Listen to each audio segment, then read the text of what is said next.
Chapter 5. The Mental Universe. The universe is mental, held in the mind of the All, the Kybalion. The All is spirit, but what is spirit? This question cannot be answered for the reason that its definition is practically that of the All, which cannot be explained or defined. Spirit is simply a name that men give to the highest conception of infinite living mind. It means the real essence. It means living mind, as much superior to life and mind as we know them, as the latter are superior to mechanical energy and matter. Spirit transcends our understanding, and we use the term merely that we may think of or speak of the All. For the purpose of thought and understanding, we are justified in thinking of spirit as infinite living mind, at the same time acknowledging that we cannot fully understand it. We must either do this or stop thinking of the matter at all. Let us now proceed to a consideration of the nature of the universe as a whole and in its parts. What is the universe? We have all seen that there can be nothing outside of the All. Then is the universe the All? No, this cannot be, because the universe seems to be made up of many and is constantly changing, and in other ways it does not measure up to the ideas that we are compelled to accept regarding the All, as stated in our last lesson. Then if the universe be not the All, then it must be nothing. Such is the inevitable conclusion of the mind at first thought. But this will not satisfy the question, for we are sensible of the existence of the universe. Then if the universe is neither the All nor nothing, what can it be? Let us examine this question. And before we do, I'd like to say thank you for watching. Reading the Kybalion out loud is transformational, and it's giving me an even deeper understanding of the text. Tap that like button and drop a comment with your favorite Kybalion quote to show your support for human voices in an age of robots.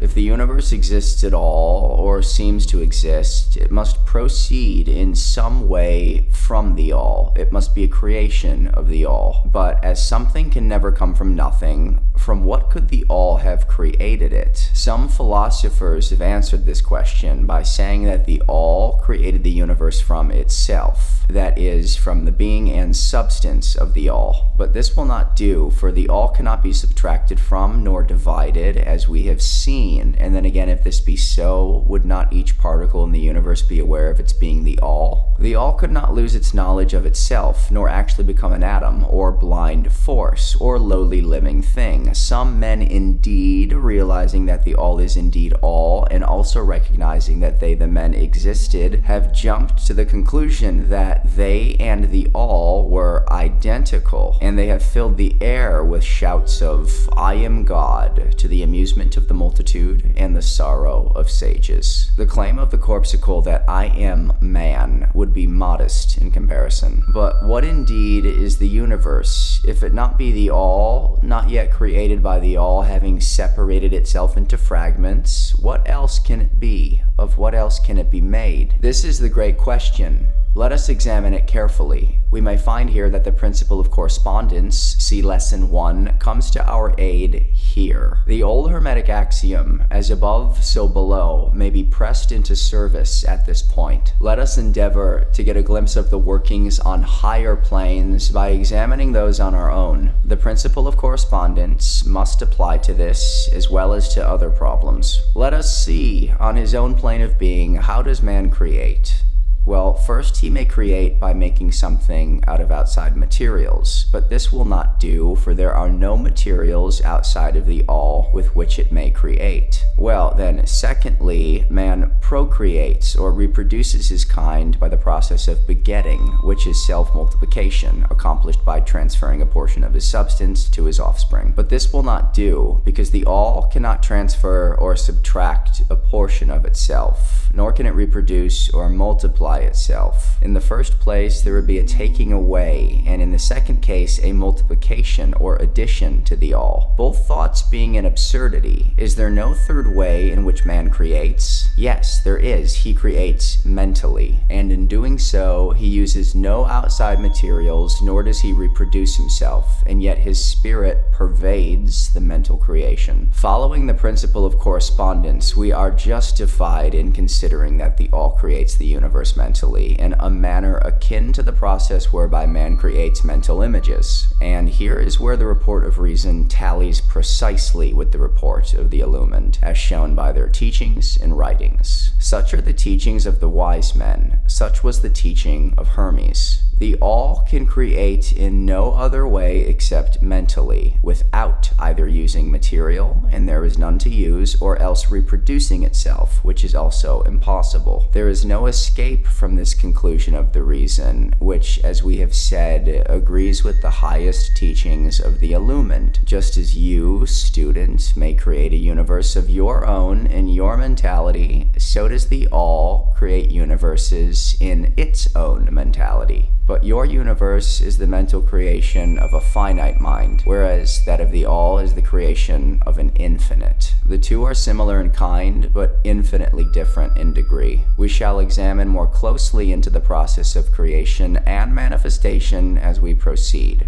But this is the point to fix in your minds at this stage. The universe and all it contains is a mental creation of the all. Verily indeed, all is mind. The all creates in its infinite mind countless universes, which exist for eons of time. And yet to the all, the creation, development, decline, and death of 1,000,000 universes is as the time of the twinkling of an eye. The Kybalion. The infinite mind of the all is the womb of universes. The Kybalion. The principle of gender, see lesson 1 and other lessons to follow, is manifested on all planes of life. Material, mental, and spiritual. But as we have said before, gender does not mean sex. Sex is merely a material manifestation of gender. Gender means relating to generation or creation. And whenever anything is generated or created on any plane, the principle of gender must be manifested. And this is true even in the creation of universes. Now, do not jump to the conclusion that we are teaching that there is a male and female God or creator. That idea is merely a distortion of the ancient teachings on the subject. The true teaching is that the all in itself is above gender, as it is above every other law, including those of time and space. It is the law from which the laws proceed, and it is not subject to them. But when the all manifests on the plane of generation or creation, then it acts according to the law and principle, for it is moving on a lower plane of being. And consequently, it manifests the principle of gender in its masculine and feminine aspects on the mental plane, of course. This idea may seem startling to some of you who hear it for the first time, but you have already passively accepted it in your everyday conceptions. You speak of the fatherhood of God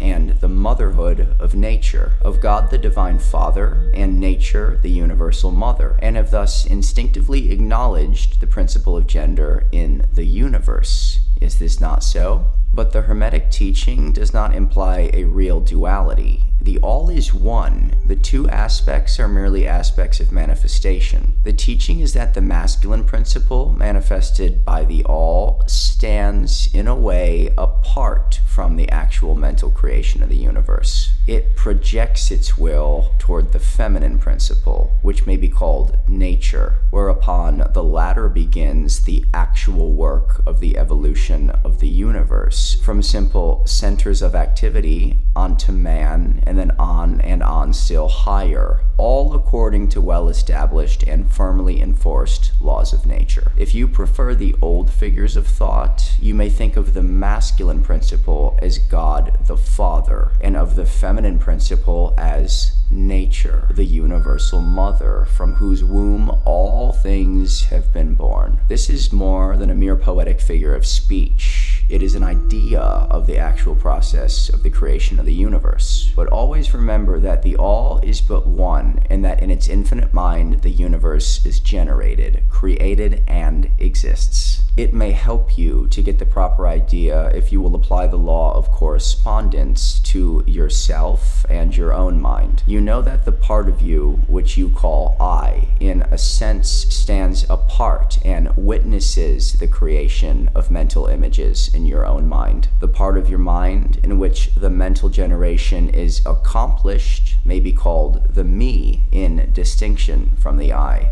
which stands apart and witnesses and examines the thoughts, ideas, and images of the me. As above, so below, remember? And the phenomena of one plane may be employed to solve the riddles of higher or lower planes. Is it any wonder that you, the child, feel that instinctive reverence for the all, which feelings we call religion, that respect and reverence for the Father Mind? Is it any wonder that when you consider the works and wonders of nature, you are overcome with a mighty feeling, which has its roots away down in your inmost being? Is it the mother mind that you are pressing close up to, like a babe to the breast? Do not make the mistake of supposing that the little world you see around you, the earth, which is a mere grain of dust in the universe, is the universe itself. There are millions upon millions of such worlds and greater, and there are millions of such universes in existence within the infinite mind of the all. And even to our own little solar system, there are regions and planes of life far higher than ours, and beings compared to which we earthbound mortals are as the slimy life forms that dwell on the ocean's bed